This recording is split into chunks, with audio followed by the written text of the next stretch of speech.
into a story that is making headlines around the world, an unprecedented, albeit controversial. For centuries, the Great Sphinx of Giza has stood alone in human imagination. Carved directly from the limestone bedrock of the plateau, it has been treated as a singular creation, an isolated guardian watching the eastern horizon. Its origins debated, but its uniqueness rarely questioned. Official history presents it as a monument of the Old Kingdom, most often attributed to Pharaoh Khafra, built around 4,500 years ago. Yet even within mainstream Egyptology, the Sphinx has always been an uncomfortable object. There are no contemporary inscriptions naming its builder. No construction texts describe its purpose. No dedicatory reliefs explain why such an enormous guardian was placed where it stands. For a civilization that documented almost everything, the silence surrounding the Sphinx is striking. Now, new technological data has reopened a possibility that many once dismissed outright. The Sphinx may never have been alone. Recent ground-penetrating LiDAR, radar surveys, and thermal imaging scans conducted south of the Great Sphinx have identified a massive, symmetrical subsurface structure buried beneath layers of sand and sediment. According to multiple independent analysts, the shape detected is not a natural geological formation. Its dimensions, proportions, and contours closely mirror those of the visible Sphinx above ground. If confirmed, the implications would be extraordinary. The Great Sphinx measures approximately 240 feet in length, 66 feet in height, and over 60 feet in width. It is aligned with remarkable precision to the east, facing the rising sun. The newly detected structure appears to match this scale almost exactly. Even more intriguing, it appears to be oriented at a slight angular offset, approximately 6 degrees east of the known Sphinx's axis. To the casual observer, such an offset may seem trivial. To archaeologists and archaeoastronomers, it is anything but. A 6-degree deviation corresponds closely to the ancient rising position of Sirius, the brightest star in the night sky.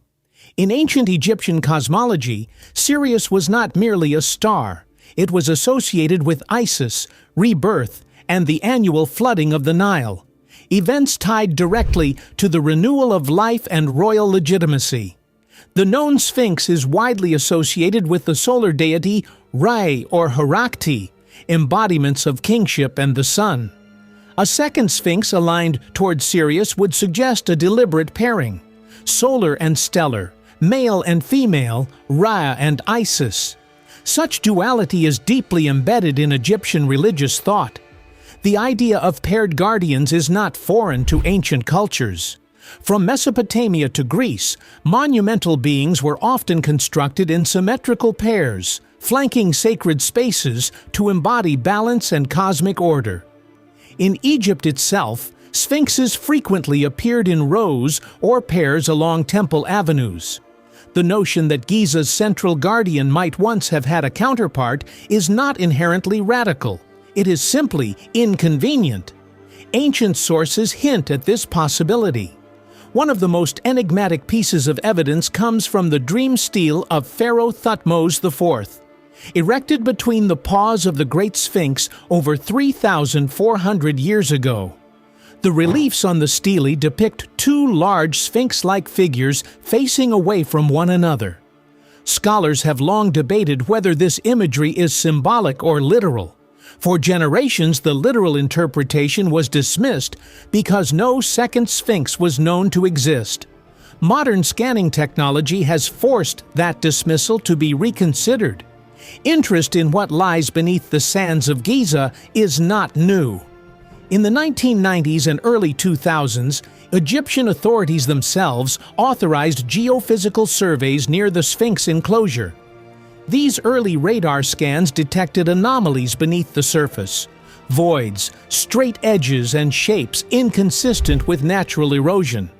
At the time, officials acknowledged the findings but downplayed their significance. More recent LiDAR surveys have gone much further.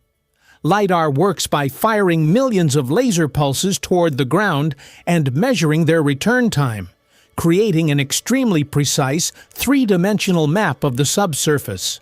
Unlike traditional excavation, it can reveal hidden structures without disturbing the site.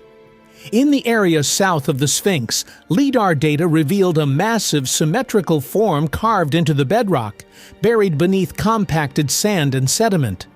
Researchers analyzing the data noted several key features: a defined base, curved contours resembling paws, and linear elements that suggest deliberate carving rather than random geology. Repeated scans confirmed the consistency of the shape. It was not an artifact of noise or misreading. Something large was there. The discovery triggered a rare public dispute within Egypt itself. Raya Abdel Halim, a senior official connected to tourism in the Giza district, publicly stated that a statue close in size to the Great Sphinx had been identified near the pyramid complex. His comments were not speculative. They were presented as factual. The reaction from Egypt's archaeological establishment was swift and hostile. Former Antiquities Minister Zahi Hawass categorically denied the existence of a second Sphinx, calling the idea baseless and accusing proponents of sensationalism. According to Hawass, no such monument existed anywhere in Egypt's history. What made the situation unusual was that Abdel Halim did not retract his statement. As someone working within the Giza district, he insisted that the information was accurate and warranted further investigation. The disagreement exposed a tension rarely seen so openly: a divide between institutional authority and emerging data. At the same time, evidence from outside Giza added weight to the broader pattern. In 2018, road construction in Luxor uncovered part of a massive statue buried between the Karnak and Luxor temple complexes. Initial descriptions confirmed that the figure possessed the body of a lion and the head of a human, once again, the classic Sphinx form. Officials confirmed the discovery but halted excavation almost immediately, citing environmental and structural concerns. No detailed images were released. If the Luxor statue dates to the Old Kingdom, as some experts believe, it would demonstrate that Sphinx construction was not limited to Giza. It would also support the idea that sphinxes were built as part of a larger symbolic system rather than as isolated monuments. Historical accounts add another layer. In 1817, British explorer Henry Salt described a large mound south of the Great Sphinx that reminded him of the back of a lion. His notes were dismissed at the time as imaginative interpretation. Yet modern researchers comparing Salt's sketches with LiDAR data found that the mound he described aligns closely with the newly detected anomaly. The proportions match within a few percentage points, an accuracy difficult to ignore. Geology offers a plausible explanation for how such a monument could disappear. During periods of unusually heavy Nile flooding, sediment could have been carried across the plateau, burying nearby structures. Over centuries, wind-driven sand dunes would complete the process. If a second Sphinx were already damaged or partially collapsed, it could have been intentionally covered to stabilize the area or to symbolically retire the monument during religious or political transitions. This possibility aligns with ancient myths that speak of divine punishment, lightning strikes, or curses affecting guardian figures. Such stories have long been treated as allegory. In light of new data, they may represent fragmented memories of real events. For now, physical excavation remains prohibited. The risks are substantial. The bedrock in the area is fragile.